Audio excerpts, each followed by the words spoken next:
যে শুধু বাংলাদেশের নয়, গণতান্ত্রিক বিশ্বের একজন অনন্য রাজনীতিবিদ, যিনি গণতন্ত্র প্রতিষ্ঠার জন্য তার সমস্ত জীবন উৎসর্গ করেছেন, সেই মহান নেত্রী, বাংলাদেশের গণতন্ত্রের জন্য সংগ্রাম করা আপসীর নেত্রী, অনন্য সাধারণ ব্যক্তিত্ব সম্পন্ন মহিলা, দূরদৃষ্টি সম্পন্ন, প্রজ্ঞা সম্পন্ন একজন নেত্রী, যিনি বারবার বাংলাদেশের গণতন্ত্রকে উদ্ধার করবার জন্য সংগ্রাম করেছেন, কারাবরণ করেছেন এবং নির্যাতিত হয়েছেন। সেই অসাধারণ নেত্রী দেশনেত্রী বেগম খালেদা জিয়া আর আমাদের মাঝে নেই। আপনারা সবাই জানেন যে এই নেত্রী দীর্ঘদিন তার রাজনৈতিক জীবনের প্রায় সমস্ত অংশটাই তিনি গণতন্ত্রের জন্য সংগ্রাম করেছেন এবং গণতন্ত্রের মূল্যবোধগুলোকে প্রতিষ্ঠা করবার জন্য তিনি আজীবন কাজ করে গেছেন। 3 বার প্রধানমন্ত্রী হয়েছেন।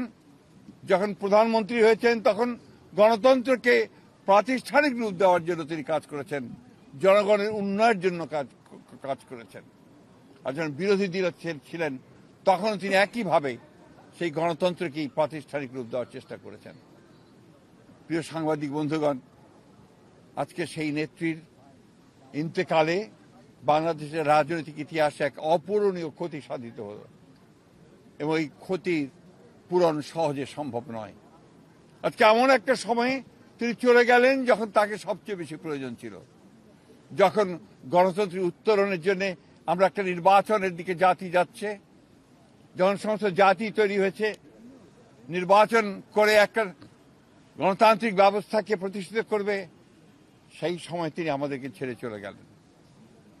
আমরা এই শোক, এই বেদনা আমাদের পক্ষে ধারণ করা খুব কঠিন। তারপরেও আমরা এই শোককে শক্তিতে রূপান্তরিত করতে চাই। আমরা দেশনেত্রীর নির্দেশিত যে পথ, সেই পথকে অনুসরণ করে বাংলাদেশের গণতন্ত্রকে আমরা একটা প্রাতিষ্ঠানিক রূপ দিতে চাই এবং সেই পথকে লক্ষ্য করে আমরা আগামী নির্বাচনে অত্যন্ত সুষ্ঠু অবাধ নির্বাচন অনুষ্ঠানের মধ্য দিয়ে বাংলাদেশে গণতন্ত্র প্রতিষ্ঠা করতে চাই। সেই নেত্রী আজকে অসংখ্য লক্ষ কোটি মানুষকে কাঁদিয়ে চলে গেছেন। আগামীকাল তার জানাজা অনুষ্ঠিত হবে, দাফন হবে। জানাজার জন্য আমরা স্থায়ী কমিটি সিদ্ধান্ত নিয়েছি যে আগামীকাল দুপুর 2টায় পার্লামেন্ট ভবনের দক্ষিণ প্লাজায় যে মাঠ এবং বাণিজ্য অ্যাভিনিউ, এই পুরো অংশ জুড়ে আমাদের নেত্রীর জানাজা অনুষ্ঠিত হবে। এই জানাজা পড়াবেন আমাদের জাতীয় মসজিদের খতিব, অর্থাৎ বাইতুল মুকাররমের খতিব। আর এই জানাজায় যে সঞ্চালন করবেন, পুরো বিষয়টাকে যিনি সঞ্চালন করবেন, তিনি হচ্ছে আমাদের জাতীয় স্থায়ী কমিটির সদস্য জনাব নজরুল ইসলাম খান।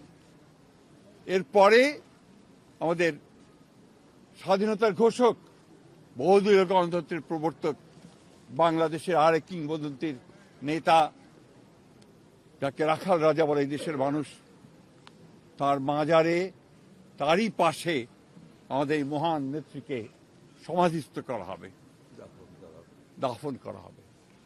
আমরা সবাই অত্যন্ত শৃঙ্খলার সঙ্গে এই জানাজায় অংশগ্রহণ করব এবং যে শৃঙ্খলার মধ্যে কথা বলা হবে, আমি বাংলাদেশের সকল স্তরের মানুষের কাছে অনুরোধ জানাবো, আপনারা সেই শৃঙ্খলা মেনে অত্যন্ত সুশৃঙ্খলভাবে জানাজা পড়বেন এবং তারপরে তাকে দাফনের অংশগ্রহণ করবে, যাদের দায়িত্ব তারাই অংশগ্রহণ করবেন।